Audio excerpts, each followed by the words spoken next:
the Hibou was a tragic story. It really was a tragic story. It was laid up in 1936 for the summer, but then it was transferred to the ferry service between Tobermory and South Bay Mouth. And it ran all summer on that. Later on, it ran on what they call the pool service. That meant it traveled around from Killarney to all the little harbors up in the north, delivering stuff that they needed. And toward the end of the year, it was really important to get their supplies in. You know that Killarney, of course, there was no road into Killarney, and Manitoulin Island would be cut off. So all those little places, Bing Inlet, all along the shore, they could not get any service. Captain McKay, who had been on the Manitoulin, was a part owner of the boat.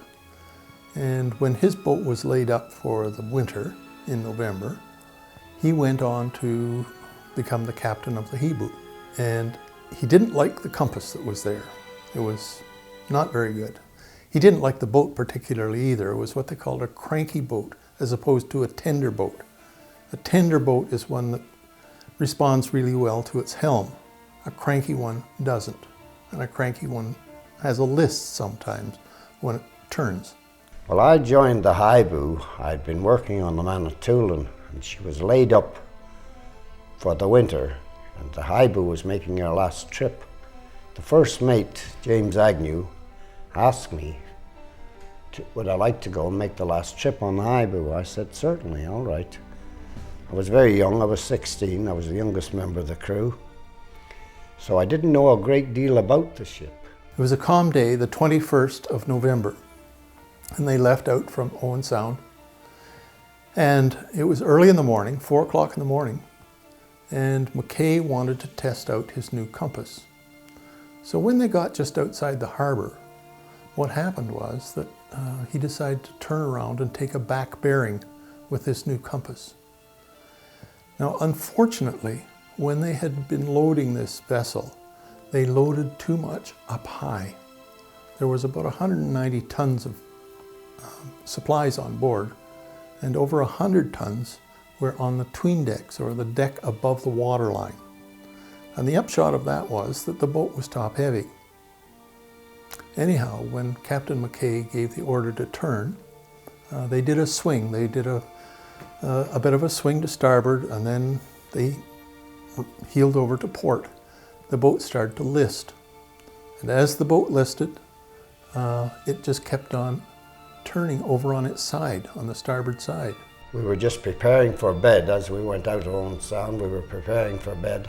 I was standing in my underwear at the time when I heard someone shout, I don't know who it was, shout, "Get everybody up." I then noticed the ship was listing quite a bit to starboard. So I then put my trousers on and proceeded up on the top deck, where I met others, and at this time the ship had listed right over very badly.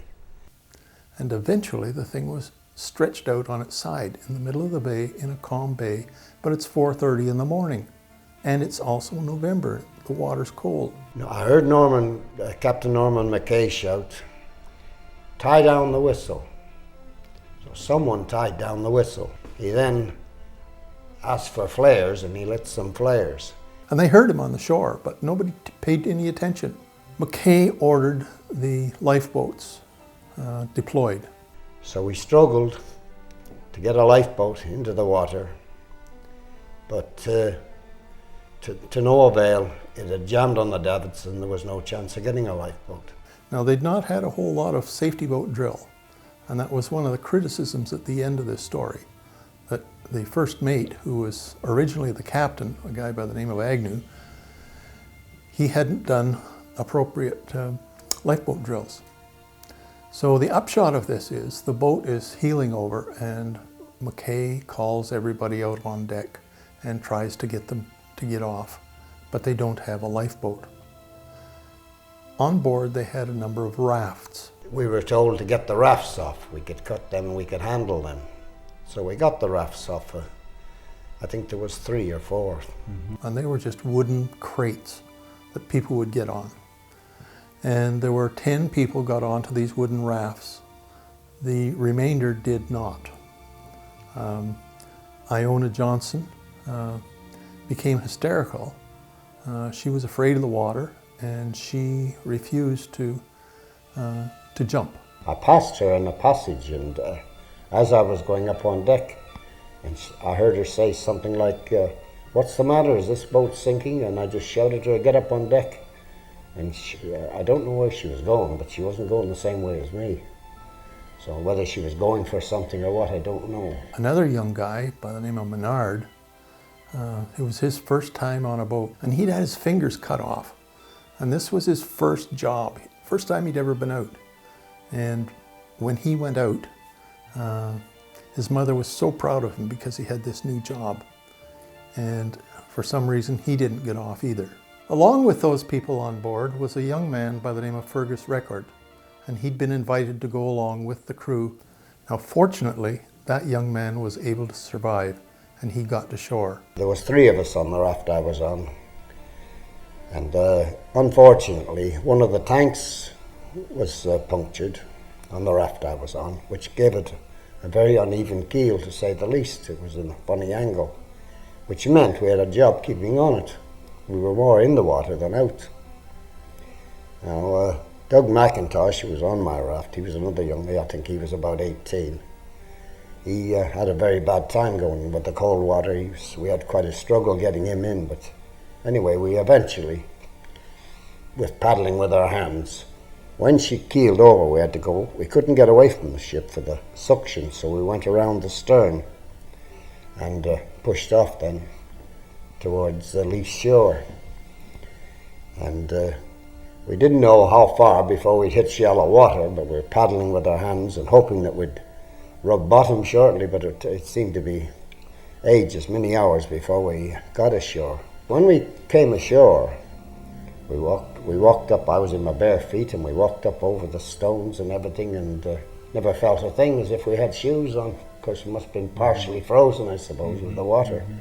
And it was young Rouse who said, "There's a house around here somewhere," he said, "and I think it's going towards Owen Sound." So we went down, walking towards Owen Sound, not very far when we saw this lamp. And finally the ship went over and went down, and it took Captain McKay with him. And he'd been a highly recognized captain. Took Iona Johnson down with him, and took this young Menard fellow and a couple of others. And they never found Iona Johnson, and they never found Murdoch McIver. We went straight to this house, and then others came in. There was quite a lot of confusion. Mrs. Gibbons put a big fire on and put the kettle on, and Dunever got all the blankets off her beds and brought them down and put them around the lads as they came in, and she was marvellous. By December the 5th, they'd given up looking for the bodies. Now, they found the other bodies and had a big funeral in Owen Sound, and then they had an investigation. And a fellow by the name of Captain King came up, and he was a crusty old guy.